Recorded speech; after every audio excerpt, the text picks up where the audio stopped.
Taïba est un petit village très reculé dans la région du Baol. Sous un ciel orageux, la caméra survole une grande maison de maître, luxueuse mais inquiétante, isolée dans un paysage brumeux. Au fond du jardin, un autel sacrificiel caché où des bougies vacillent. Un corbeau croasse sur un arbre mort. Un murmure spectral s'élève. Transition brutale, écran noir, puis fondu sur une scène festive. Quelques jours plus tard, la famille de Hawa prépare le mariage dont une grande cour a été réservée pour l'annonce du mariage. Nous découvrons Hawa, une jeune femme magnifique, ambitieuse, mais insatisfaite de sa vie modeste. Son regard s'illumine lorsqu'elle apprend qu'un homme immensément riche, Bakar, souhaite l'épouser. Bakar, un quadragénaire charismatique et mystérieux, s'adresse au père d'Hawa avec une aisance déconcertante. Il paie une dot exorbitante. Hawa, ébloui par l'or, accepte sans hésiter. Ce petit village du Baol, une immense salle richement décorée, des invités en habits traditionnels. Hawa est dans une robe somptueuse, admirée par tous. Son mari, Bakar, sourit mais son regard est glacial. Pendant la cérémonie, un homme âgé observe Hawa avec un regard inquiet. C'est un ancien griot qui semble reconnaître quelque chose d'anormal chez Bakar. Avec la fortune de Bakar, Taïba est comparable avec les villes de la capitale sénégalaise. Mes belles maisons, une chambre nuptiale, luxueuse mais oppressante. Bakar effleure Hawa avec douceur, mais ses mains sont glacées. Il la regarde intensément et lui murmure « Désormais ton âme m'appartient, autant que la mienne appartient à mon maître. » Hawa rit nerveusement, pensant qu'il plaisante. Une brise glaciale souffle soudain dans la pièce. Quelques jours après, la maison conjugale, quelques semaines plus tard. Hawa profite de sa nouvelle vie. Bijoux, vêtements somptueux, serviteurs. Mais elle commence à se poser des questions. D'où vient exactement cette richesse? Pourquoi Bakar n'a-t-il aucun commerce visible? Pourquoi son mari ne mange-t-il jamais avec elle? Taïba, le petit village mythique.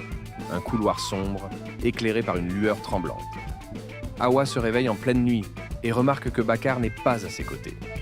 Curieuse, elle le suit discrètement, jusqu'à une porte interdite.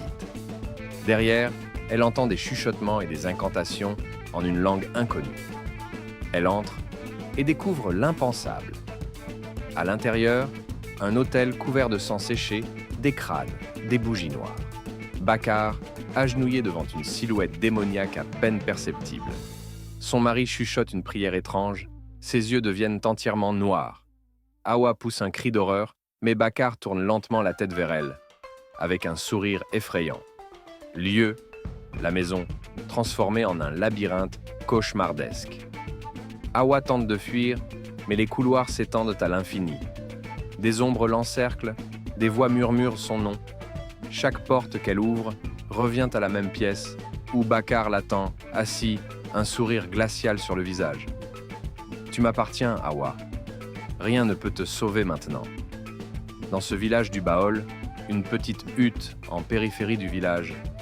Désespérée, Hawa s'enfuit chez le vieux griot, qui lui révèle la vérité. « Ton mari a sacrifié son âme au diable pour sa fortune. Et maintenant, il doit t'offrir une âme en échange. La tienne. » Hawa s'effondre en pleurant, réalisant l'horreur de son choix. Dans ce village de Taïba, la maison conjugale, envahie par des visions cauchemardesques. Les serviteurs ne sont que des ombres. Bakar ne projette plus d'ombre sous le soleil. Hawa entend des pleurs d'âmes torturées chaque nuit. Elle commence à perdre la raison, incapable de distinguer la réalité de l'illusion.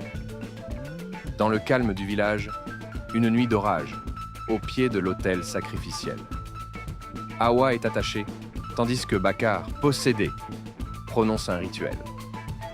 L'entité démoniaque apparaît dans une nuée noire, prête à prendre son âme. Dans un ultime acte de survie, Hawa se libère et poignarde Bakar en plein cœur. Mais, au lieu de mourir, son corps s'effondre en cendres, et l'esprit démoniaque rit d'un rire inhumain. Tu pensais pouvoir t'échapper, Hawa? Tu es déjà à moi. Les cris de Hawa, la maison, redevenu calme. Hawa se réveille dans son lit, comme si tout n'avait été qu'un cauchemar. Elle regarde autour d'elle, tout semble normal. Mais en se levant, elle voit son reflet dans le miroir et hurle. Son reflet ne bouge pas en même temps qu'elle. Ses yeux sont devenus entièrement noirs. L'écran devient noir et un rire démoniaque retentit avant le générique. Cette histoire explore l'avidité, la manipulation et les conséquences d'un choix irréfléchi. L'ambiance mélange le mysticisme africain, le surnaturel et l'horreur psychologique pour une expérience immersive et effrayante.